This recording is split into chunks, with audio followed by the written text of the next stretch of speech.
John 8:36. So if the Son sets you free, you will be free indeed. The Christian faith is really all about freedom. But free from what? Ano nga ba talaga ang kalayaan? At kalayaan itong mula saan? Mula kanino? Free from what? Panginoon naming Diyos, salamat po sa araw na ito. Salamat sa isa na namang dagdag na araw ng buhay. At salamat sa lahat ng ibinibigay mo sa aming mga pangangailangan. Higit pa riyan, binibigyan niyo pa kami ng marami pang bonus. Ang iyong kabutihan ay damang-dama namin. Salamat po, O Diyos. At ngayon humihilingin po kami ng karunungan na maunawa ang inyong pagtuturo. Kayo po ang maging tagapangaral. Tinig niyo ang aming madinig.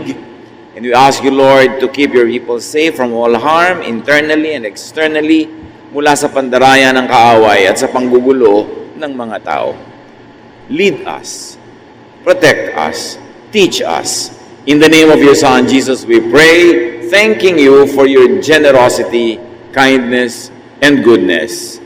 In His name, we honor you. Saan nga ba malaya?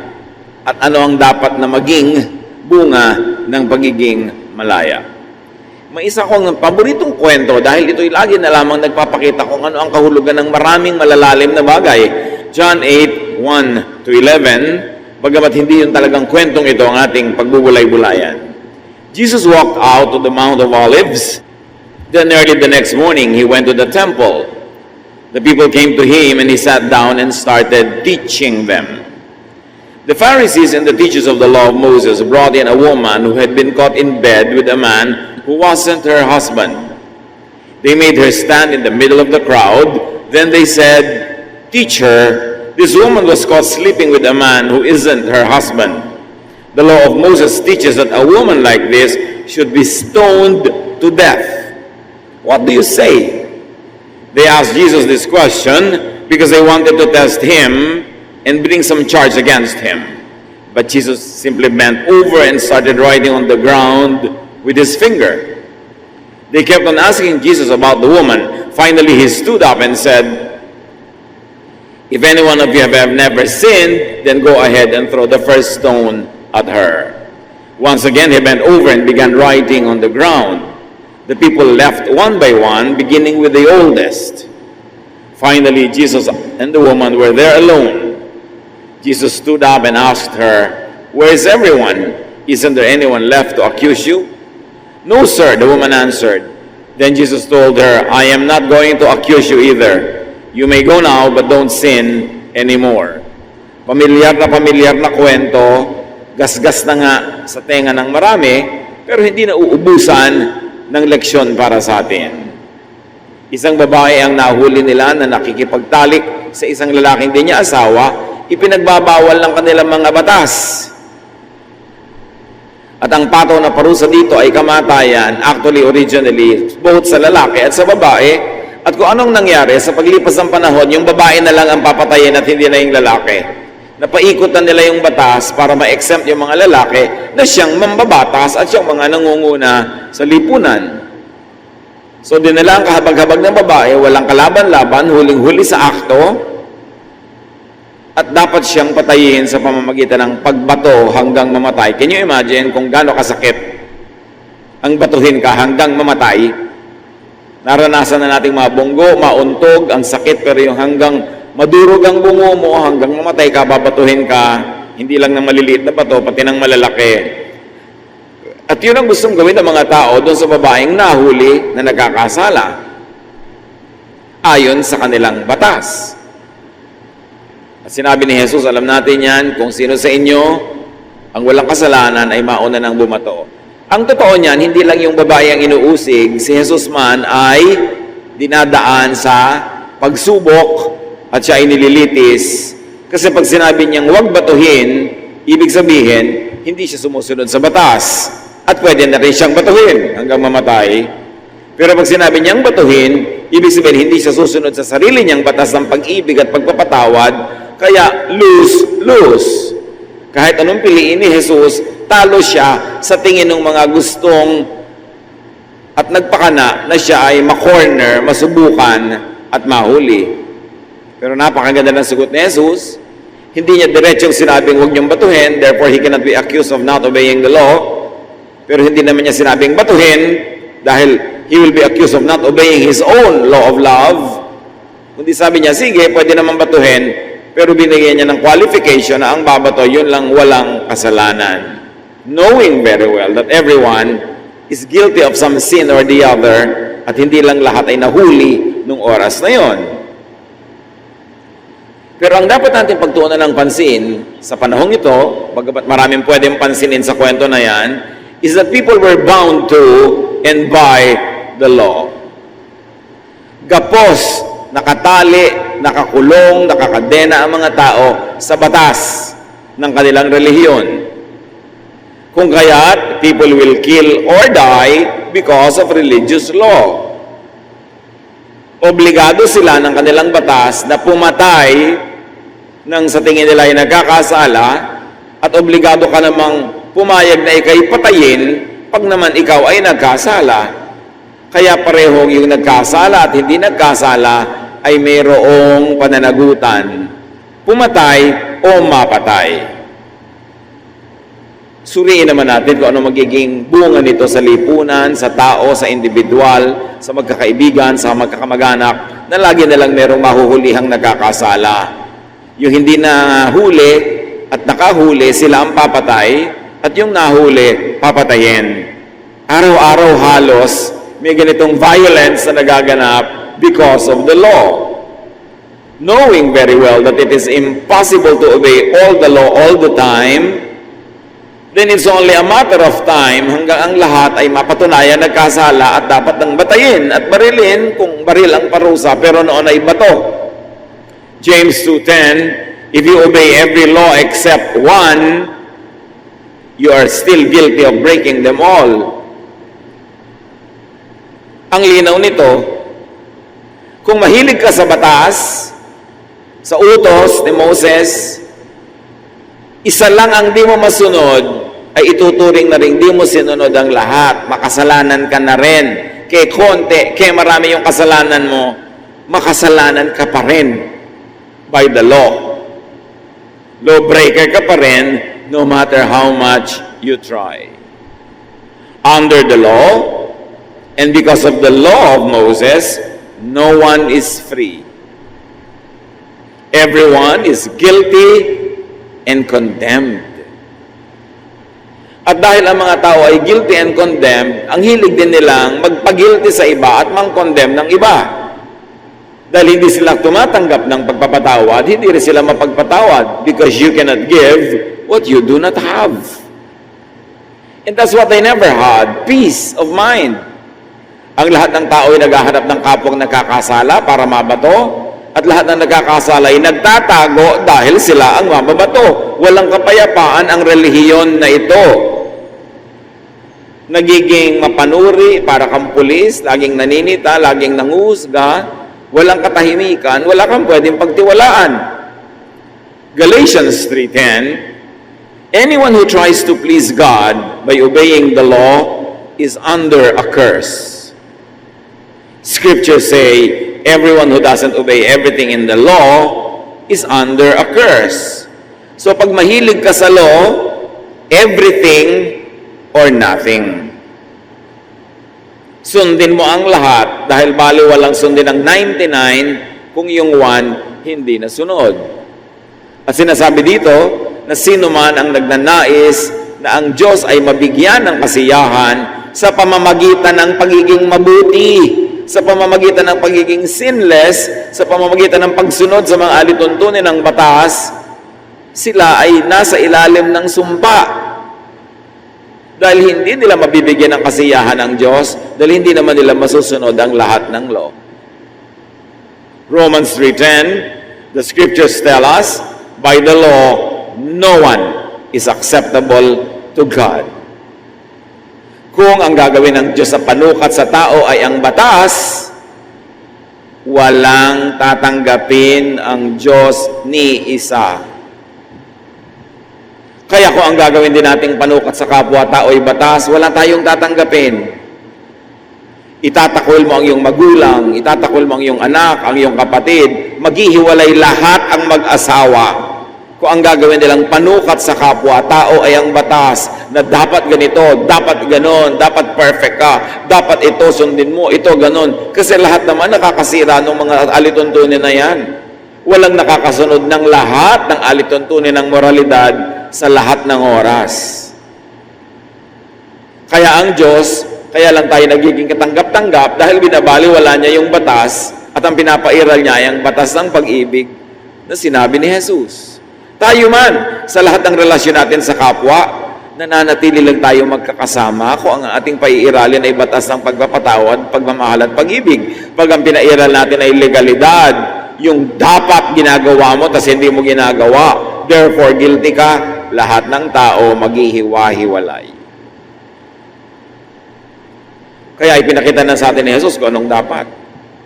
Hindi ang batas ni Moses, hindi ang mga batas at alituntunin ng relihiyon, anumang relihiyon, ang tutungtungan ng tao para makarating sa Diyos. Ito yung elevator na libre ang sakay, the love of God through Jesus.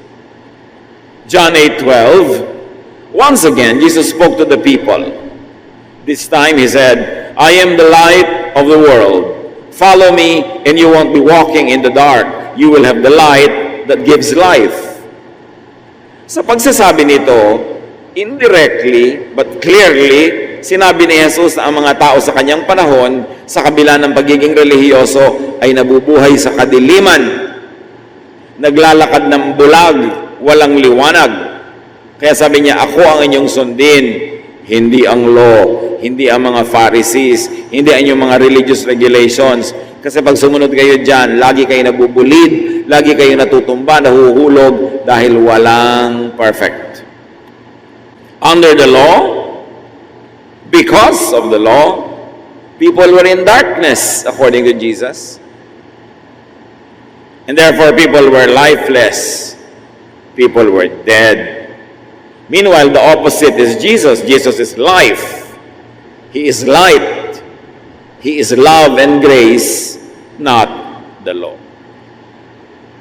Kamangha-mangha na sa kabila ng buong buhay na nadidinig natin ang katuruan tungkol sa love of God through Jesus, salvation by faith, by grace, ang mga tao, pinaghahalo pa rin nila sa utak nila at puso at buhay yung love at yung hatred, yung grace at yung law. At pagka sila nasa kataasan ng kanilang kalituhan, ang pagbabasihan pa rin nila ng pagtanggap sa kanila ng Diyos at pagtanggap nila sa kapwa ay yung pagsunod sa mga alituntunin, in other words, kabanalan, kabutihan, perfection, moralidad, samantalang ang lahat ng iyon ay tinatakpan, hinuhugasan, pinapalitan ng pag-ibig at pagpapatawad ng Diyos, ano paman ang iyong kalagayan. Takot na takot ang mga relihiyoso doon sa ano paman ang iyong kalagayan, ano paman ang iyong performance, dahil ang takot nila baka abusuhin at mabuhay ka na sa kabalbalan, sa karumihan, dahil alam mong mahal ka ng Diyos. Pero hindi kailangan ng Diyos ng editor, hindi kailangan ng Diyos ng protector mula sa Kanya at laban sa Kanya mga sariling katuruan. Itinuturo niya talaga ang walang patakarang pagtanggap at pag-ibig sa pamamagitan ni Jesus. At hindi pwedeng paghaluin si Jesus at ang mga Pharisees, the law of love of God and the laws of Moses that require people to be stoned and to submit themselves to stoning. Hindi pwedeng salad o bulang lang ang pananampalataya. Either you live by grace or you live by obeying the law. Either you accept the unconditional love of Jesus or you earn your own salvation by being perfect all the time. Pero hindi pwedeng pinagko-combine yung dalawa. In 99.99% of so-called Christians, litod dyan. Hindi naman kasi ina-emphasize ng pulpit yung love of Jesus Kasi ang trabaho ng pulpit din manakot. Kaya ang trabaho din ng church manghusga. Nakakalito. Ano ba talaga ang kailangan? Ang linaw-linaw. If you obeyed all the law but fail in one, you fail in all. Then nobody will pass the test. So bakit pa yung test of the law i-apply mo sa buhay mo, hindi ka naman papasa? John 8:13-15, The Pharisees objected. You are the only one speaking for yourself. And what you say isn't true. Yung itinuturo ni Jesus about His love and forgiveness. Jesus replied, you judge in the same way that everyone else does. But I don't judge anyone. Malinaw yan. Jesus is Savior, not judge. At least at the moment. And yet we always love to judge people in the name of Jesus. But Jesus does not judge anyone. And if Jesus does not judge anyone, what is our business judging our fellow men? The Pharisees and their followers are under the law, so they judge others by the law. Meanwhile, Jesus is not under, not for the law, so He is free from the law, and He teaches and gives freedom from the law.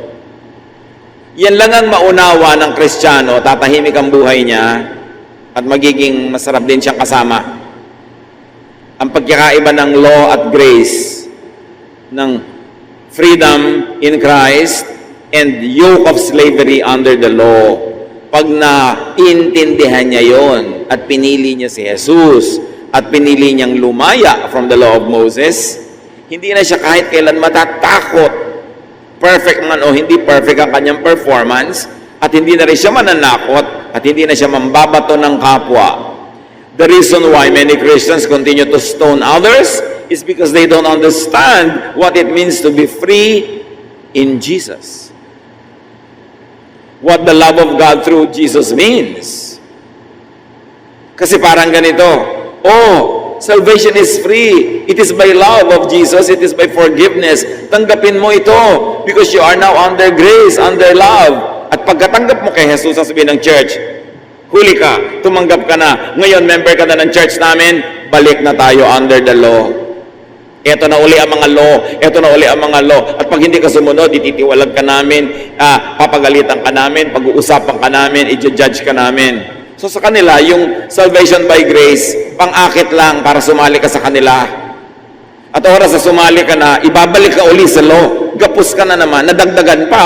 Kasi the last 2,000 years of Christian history has added so many other laws and regulations to that which Moses made. Balik oppression, balik guilt, balik judgmentalism, at balik hypocrisy. Sa takot mo na lang na mabato, sa takot mong ikaw ay malantad, magpapanggap ka.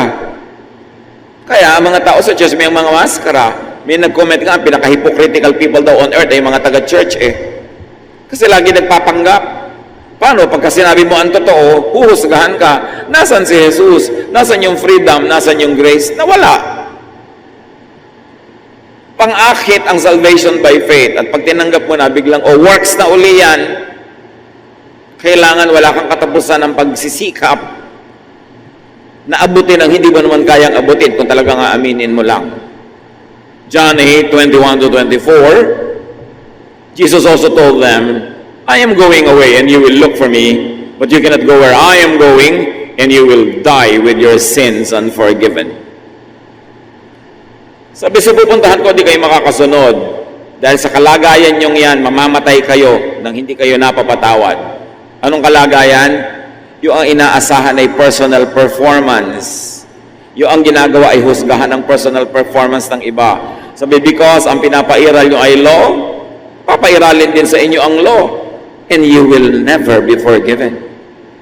Hindi nyo ako kayang sundan dahil ang aking daigdig ay daigdig of forgiveness and love. Pero ang gusto nyo, judgment, judgmentalism, hatred, and anger, hindi kayo makakapasok sa kaharian ng Diyos. Hindi nyo ako pwedeng sundan. Verse 23, Jesus answered, you are from below, which also means you are about the law. And I am from above, which is grace and love. You belong to this world, but I don't. You are under the law, I am not. That is why I said you will die with your sins unforgiven. You don't have faith in me. You have faith in Moses. You have faith in the law. You have faith in yourselves, in your own performance. If you don't have faith in me for who I am, you will die, and your sins will not be forgiven. Why will your sins not be forgiven? Because you don't forgive others of their sins. Why will your sins not be forgiven? Because you're a sinner. And why are you a sinner? Because you subscribe to the law, and the law makes you a sinner.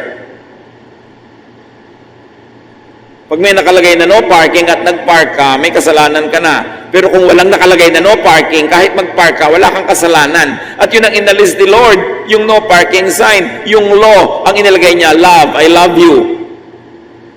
Anong nakakatakot doon? Why are people uncomfortable with that idea?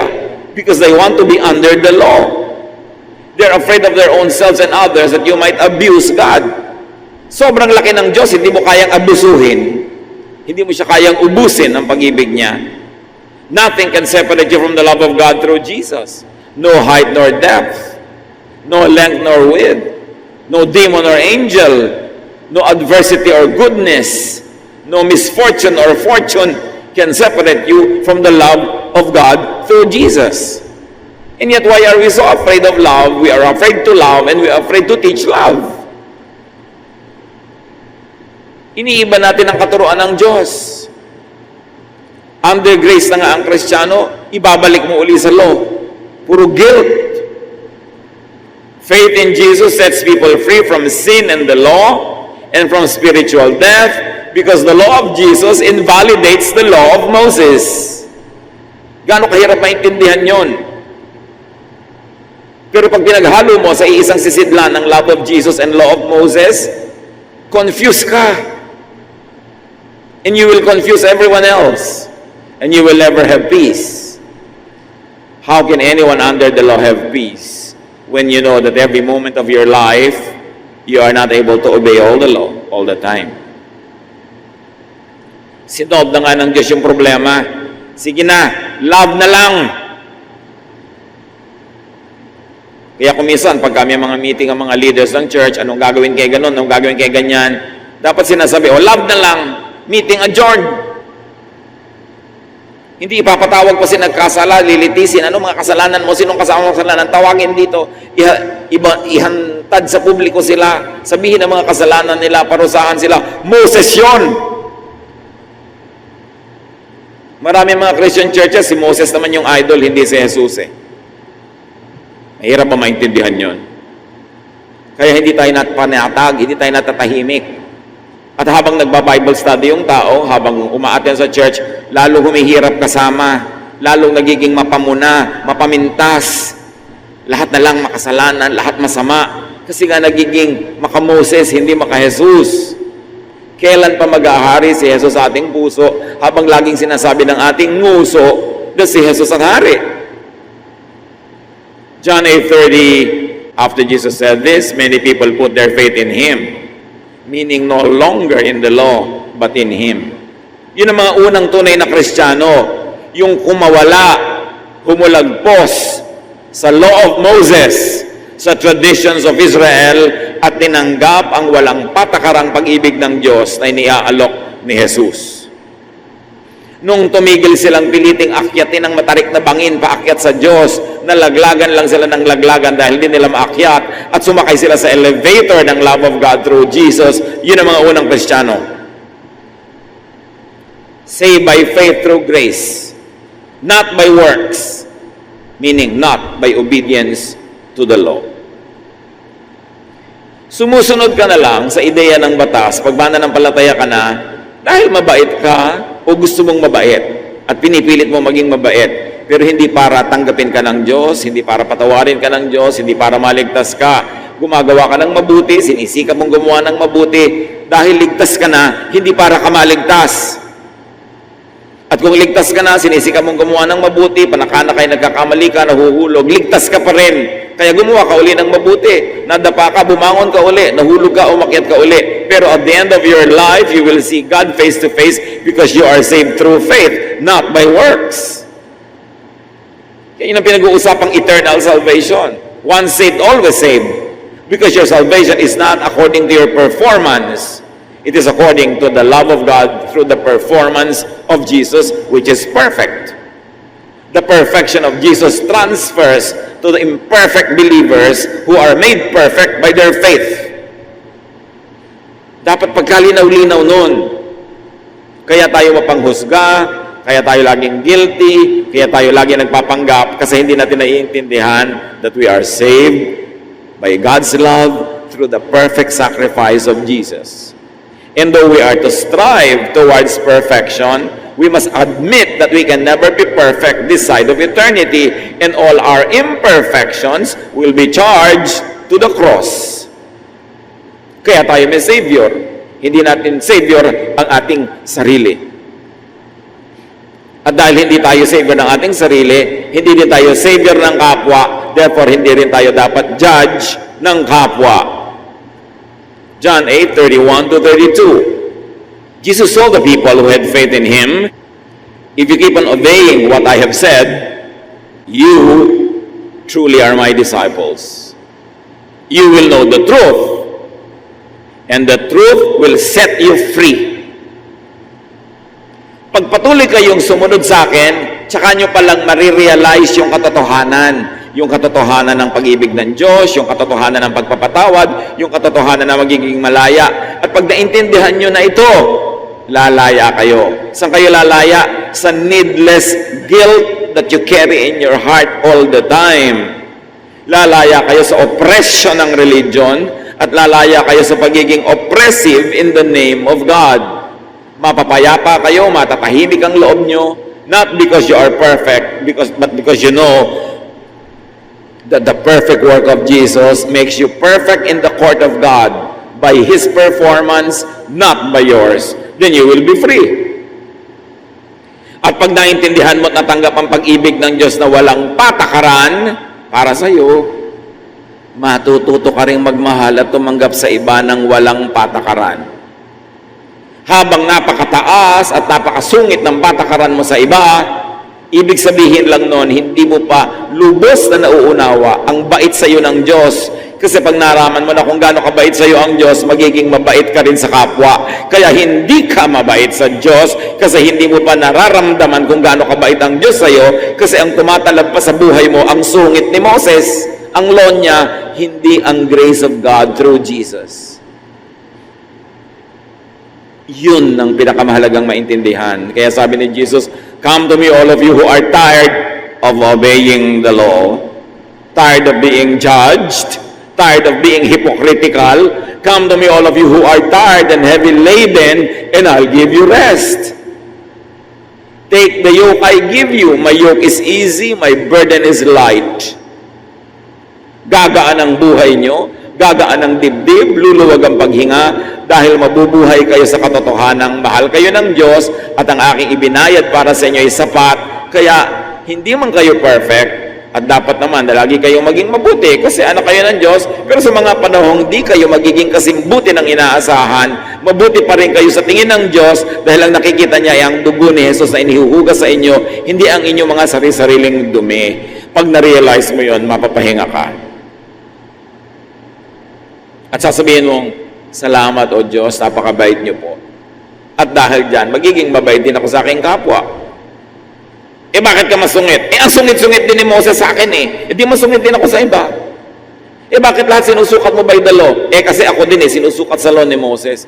Kaya ka nga dapat tumanggap ng pag-ibig ng Diyos Ama sa pamamagitan ni Jesus para ka lumaya. Sabi ni Jesus, "If the Son sets you free, you will be free indeed." So, free ka ba?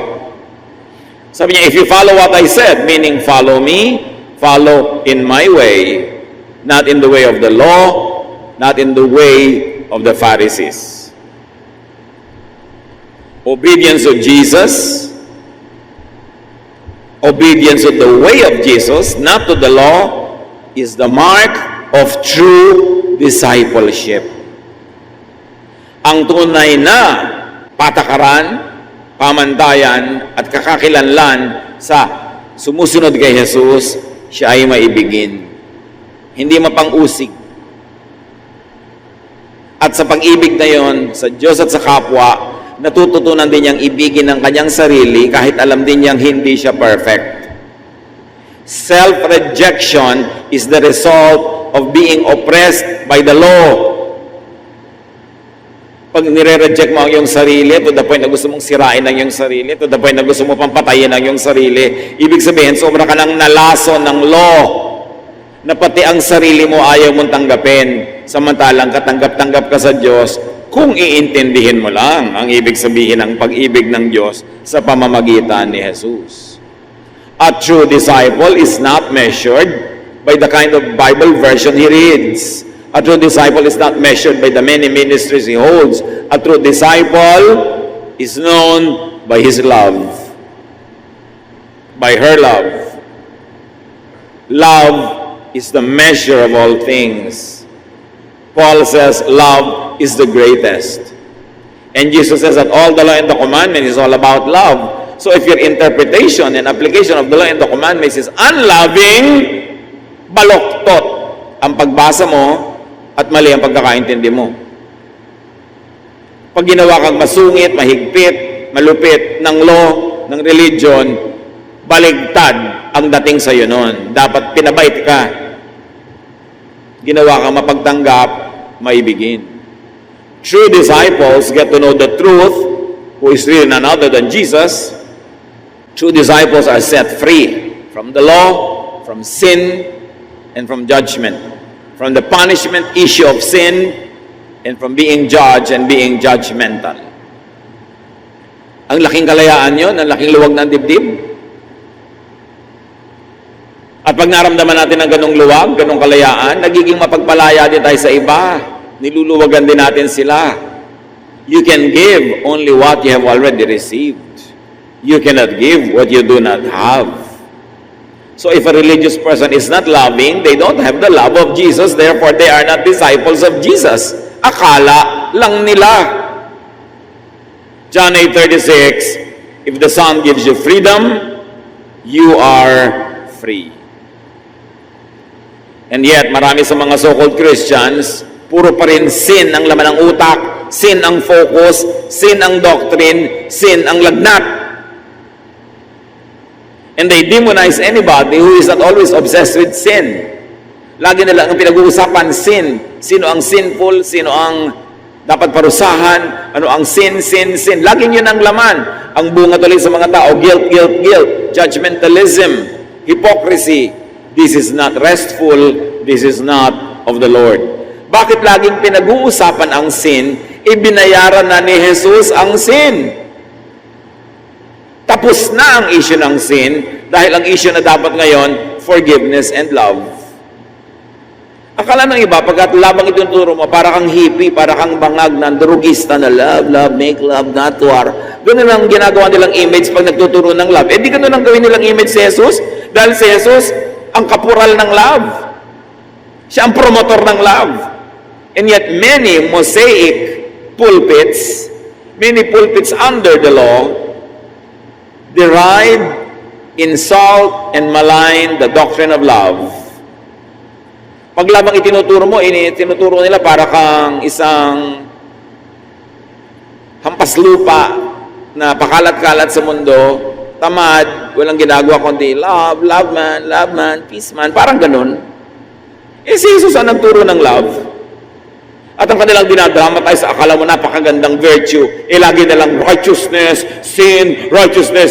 Yun na nga ang binaliwala ng love yung law. So dapat mo lang malaman, kapatid, by what do you live? By the love of Jesus or by the law of Moses? Choice mo naman yan And by making a choice, it will show in your lifestyle. Makikita. Always rejecting others, rejecting even yourself. John 8:33-38. They answered, "We are Abraham's children." Yan ang pinagmamalaki nila. "We have never been anyone's slaves. How can you say that we will be set free?" In denial sila na hindi sila malaya. Samantalang yun na nga ang kanilang pagkakahindi malaya, that they are under the law. Jesus replied, "I tell you for certain that anyone who sins is a slave of sin. And slaves don't stay in the family forever. though the Son will always remain in the family. If the Son gives you freedom, you're free. I know that you are from Abraham's family, yet you want to kill me because my message isn't really in your hearts. I am telling you what my Father has shown me, just as you are doing what your Father has taught you. Truth, Jesus the Son wants to set people free from sin and from the law that makes people sinful. Sinasabi ni Jesus, sinful kayo kasi you are under the law. Pag walang law, di walang sin. So bakit niyo binipilit yung law? Jesus differentiates his father from the father of the Pharisees and the Israelites. Sabi niya, I want to teach you what my father teaches, not what your father teaches. Nilinaw ni Jesus, oy, oy, oy, oy, huwag niyong maisip-isip na pareho tayo ng Ama. Ang itinuturo ko sa inyo, yung itinuro ng aking Ama, nakabaligtaran sa itinuturo ng inyong Ama. So sa kabila pala ng pagiging relihiyoso ng mga Israelita at pagsunod nila sa mga batas na ito, hindi sila anak ng Diyos. John 8:39 to 41. The people said to Jesus, Abraham is our father. Jesus replied, if you were Abraham's children, you would do what Abraham did. And Abraham is called righteous because of faith. You know that. Not because of works. Instead, you want to kill me for telling you the truth that God gave me. Abraham never did anything like that, but you are doing exactly what your father does. So Jesus says the people's actual father is different from who they thought or they believed to be their father. John 8:41 to 42. Don't accuse us of having someone else as our father, they said. We just have one father and he is God. Palaki ng palaki ang claim. Kanina, father nila sa Abraham. Ngayon, father nila ang Diyos. Jesus answered, if God were your father, you would love me. Parang kanina, if Abraham was your father, you would love me. But you don't love me because Abraham is not your father. If God were your father, you would love me because I came from God and only from Him. He sent me. I did not come on my own. So God's real children would know and accept and love Jesus and the truth. Yan ang pamantayan ng tunay na anak ng Diyos. Mamahalin si Jesus, ang katotohanang dala ni Jesus, ang kalayaang bigay ni Jesus. God's real children would love other people also and would not insist on the law and would not kill or die for the law. As long as you kill or hurt people because of the law, you are not God's child, you are not Abraham's child. The people's lovelessness and cruel legalism show who the real father is, not Abraham, not God. John 8:43 to 44. Why can't you understand what I'm talking about? Can't you stand to hear what I'm saying? Sabi ni Jesus, your father is the devil. And you do exactly what he wants. He has always been a murderer and a liar. Una, sinabi lang ni Jesus, hindi si Abraham ang inyong ama. Huwag kayong magkaroon ng ilusyon na anak kayo ni Abraham. Tapos hindi Diyos ang inyong ama. Huwag kayong mag-akalang anak kayo ng Diyos. At nung ayaw pa nila ng ganon, diniretso na ni Jesus, si Satanas ang ama nyo. Anak kayo ng demonyo. Yun ang sinabi ni Jesus sa mga Israelita. Kasi siksik nyo sa law. Nagiging malupit kayo because of the law. Nagiging hypocritical kayo because of the law. At ngayon ipinadala ko ng Ama para ituwid ang liko, liwanagan ang madilim, itama ang mali. Gagalit kayo sa akin. Gusto nyo akong patayin. Ipinakikita nyo kung kanino talaga kayo anak. Anak kayo ng demonyo. Can you imagine, masampal ka ng ganong kalaking katotohanan ni Jesus mismo? Siguro naman hindi na natin kailangan ng hermeneutics o interpretation sa verses na ito. Malinaw ang sinasabi ni Jesus. Pag hindi ka tumatanggap ng walang patakarang pag-ibig at pagpapatawad ng Diyos, at pagka hindi ka rin nagpapatawad sa iba, At pag ipinipilit mo iparusahan yung mga sa palagay mo yung makasalanan, anak ka ng demonyo. Hindi ka anak ng Diyos. Huwag mong lokohin ang sarili mo. Kasi hindi yan ang katuroan ni Jesus. Gaano karami ang ligaw, mga kapatid? Gaano karami ang lito? Let us pray na hindi talaga sila anak ng demonyo. Nalilito lang sana. At kung nalilito, maaaring maliwanagan kung makikinig sa paliwanag. Habang hindi ka maibigin, huwag kang mangarap na anak ka ng Diyos. Because God is love, and those that love are born of God, and they know God. Sabi, he that loveth not knoweth not God, for God is love. Yun ang pamantayan ng tunay na anak ng Diyos. Hindi kung gaano ka conservative, hindi kung gaano ka higpit, hindi kung gaano ka sungit, kundi kung gaano maibigin. John 8:45 to 47. Everything I have told you is true, and you still refuse to have faith in me. Anyone who belongs to God will listen to his message, but you refuse to listen because you don't belong to God. Kung magkaka-heart attack lang siguro si Jesus, nagka-heart attack na sa tigas ng ulo ng mga tao. Hindi kayo anak ng Diyos. Gumising kayo sa katotohanan para maging anak kayo ng Diyos. Magbago kayo ng patakaran, magbago kayo ng pananaw. Those who insist on the law, on legalism, and on judging others do not belong to God. Jesus drops a bomb in the center of Israel's religion. Sabihan ka ba naman, anak ka ng demonyo? And all along, itinuturo mo, ikaw yung anak ng Diyos. Because of their religiosity, their legalism, and unloving ways, the Pharisees and their followers are children of the devil, according to Jesus. They do not belong to God.